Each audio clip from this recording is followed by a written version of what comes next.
Hey, welcome back to Bob's Two-Car Garage. Now, I don't know if you noticed, but I haven't been spending a lot of time in my garage lately. I've been spending a lot of time at my church here in Southern California, where they've asked me to do a lot of special projects. They asked me just this last month to build this cool cross for the inside of a new worship center that we're opening up in Whittier, California. Could have done it all by myself, but I wanted to enlist somebody that had a little more skill than me, so I enlisted the help of Brian, our very best woodworker here at church. So stick around. I'm going to show you how we built this cool old cross. Hi, my name is Bob, and I love my two-car garage.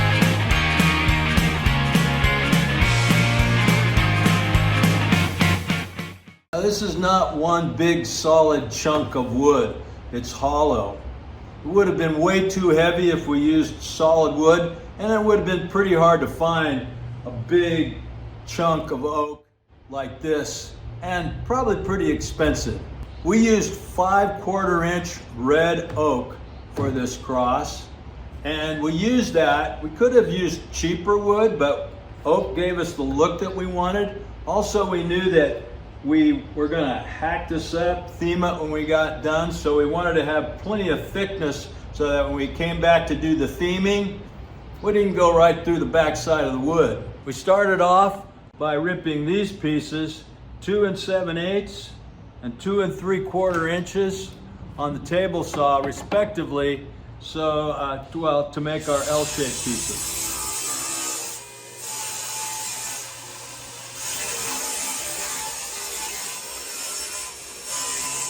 Then we used a biscuit joiner to put together these two pieces. And by the way, we wanted to use no mechanical fasteners, that is no screws or nails. We wanted to do it all with just the old-fashioned way, with glue and some nice joinery. So we did a lot of gluing and clamping and waiting for it to dry. Is that iced tea? Coffee got finished. And then you're going to put some backing in there, right? Yeah, so we're getting the measurement for this backing that's going to go in there.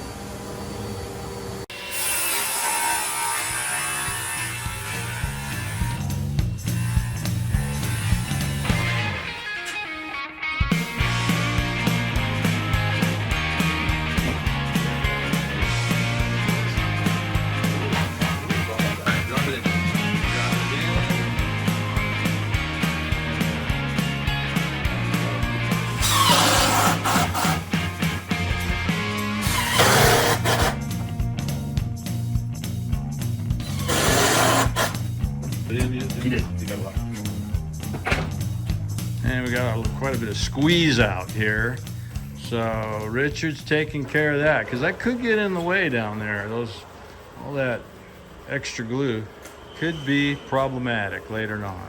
All right, okay, so just for the record, Brian's like a way better woodworker than me, so he has to take credit for this. But this is where we're at so far. We got this is going to go in there, and this is going to look like Metal. It's going to look like metal. So we got to sand it up real well and everything else. And then what's going on down here, Brian? So this is the upright piece. It's ready to. It's all glued up, ready to just for us to start cutting it to size and assembling this cross. And these screws right here, those are going away, right? These are coming out. We glued it up. These are just to hold it down until the glue dries. Okay.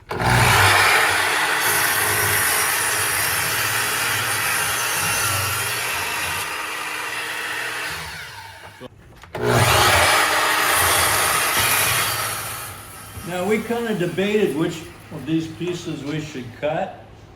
We ended up cutting the vertical piece because we figured it would hang a little bit better that way. And so we cut the vertical piece. This horizontal piece runs all the way through. We're here to serve. Didn't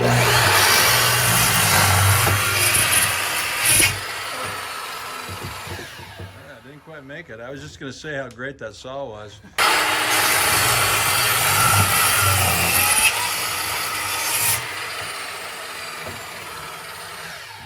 This can go in there. Let's go in there. This is gonna go here. Now we glued up the bottom part first and let it dry overnight, and then we came back and added the top piece. That gave us some assurance that we had this lined up nice and straight from top to bottom. This right here and this up here is biscuit jointed together.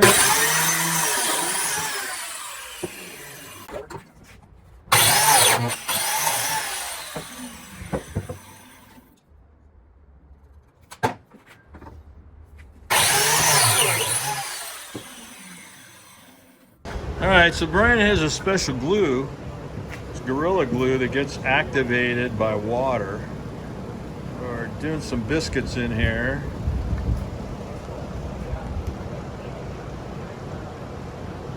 And then rather than clamp it up with a regular clamp, what he's done here is he's got a block here, and he's got a block down here, and he's going to use some wedges to clamp the thing up.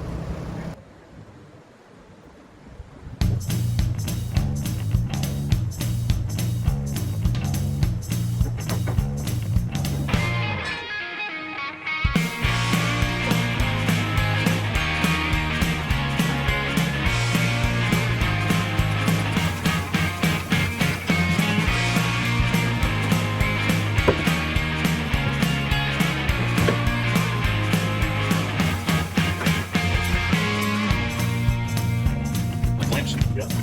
Can't have too many.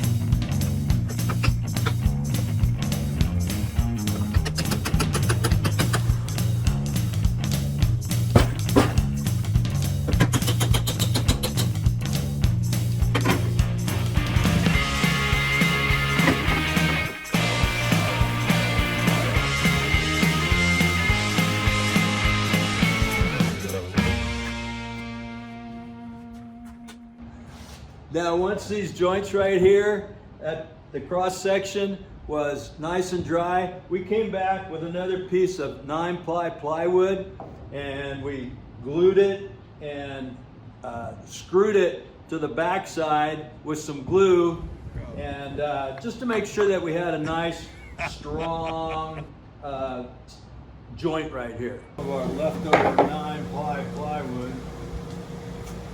Slide it in the vertical piece, and then we're going to screw it down. We're not going to leave those screws in there, just a temporary to clamp it.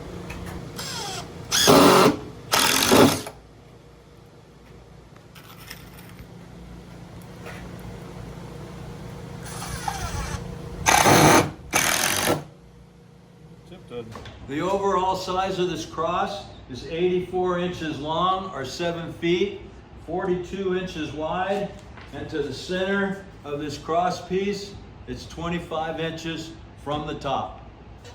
Now this is supposed to look like one big solid piece, so in order to make it look that way, we need to fill in the ends. So we just took the cut-offs that we had left over from other pieces of the cross and glued them and clamped them in here.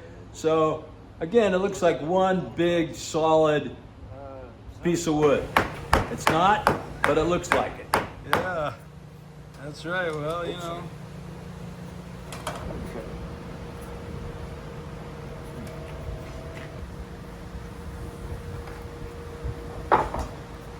All right, so we got our cross all beautiful and nice, and we're about ready to mess it up, which, you know, it seems kind of sad, but it is supposed to be the old rugged cross, so that's what we're going to make it look like.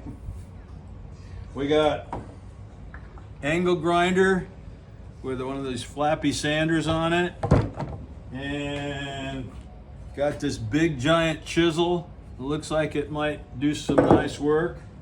And I got a little chisel too, you never know, might need one of those. And got a torch with some nice hot map gas, and just for fun, brought out the machete.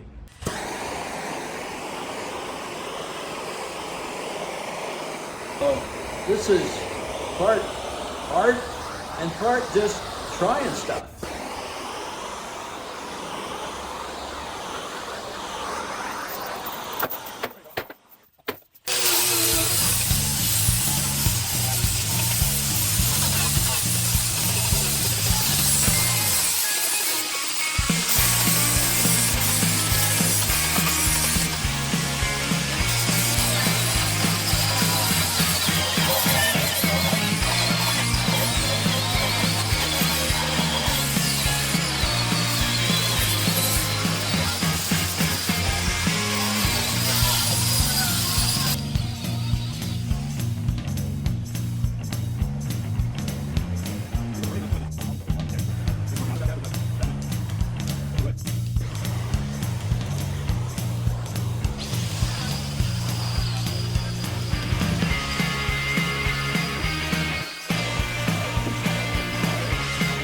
So Brian and I got the cross all themed out. This tool right here, the angle grinder with this floppy, flappy sander on it, was golden. This was great. This one right here, angle grinder, same thing, with this wire brush on it, was great.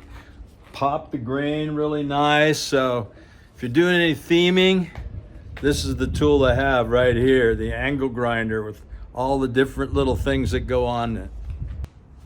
We thought a little dark walnut stain would look good on this, so here we go.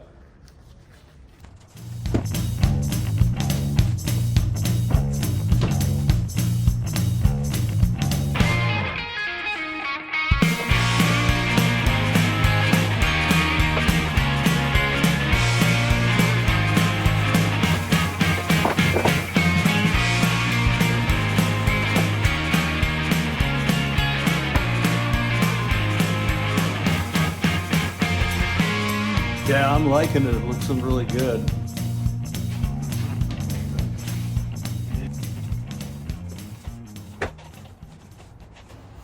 Now these pieces that are supposed to look like metal, they're going to fit right in there and right in there and right in here like this.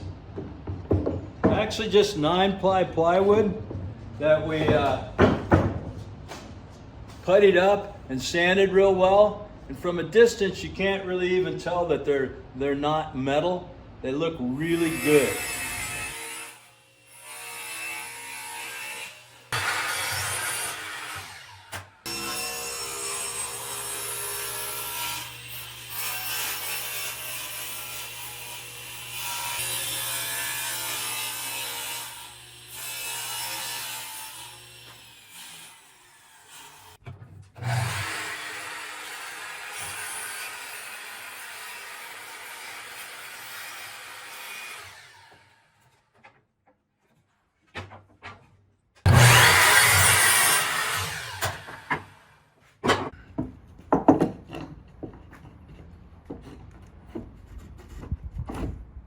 Look at that. That looks great. There we go. Look at that. I really like this patch and paint stuff. You can patch and paint really fast. Now maybe that's why they call it patch and paint. But anyhow, we're going to put this on all the edges and sand it up real good. When it's all done, you won't be able to tell it's not metal, at least from far enough away. Up close you can tell. Now we're going to sand it up so it'll be perfectly smooth. Sanding it with some 150 sandpaper. Going to just prime these pieces with some Kills 2 primer. So to make this look like metal, I found this paint at Home Depot, and it's cabinet, door, and trim enamel. Really works a lot better than the regular interior enamel. I think it's a little more expensive, but it dries nice and hard. So that's what we're going to use, probably a couple coats on each of those pieces that are supposed to look like metal.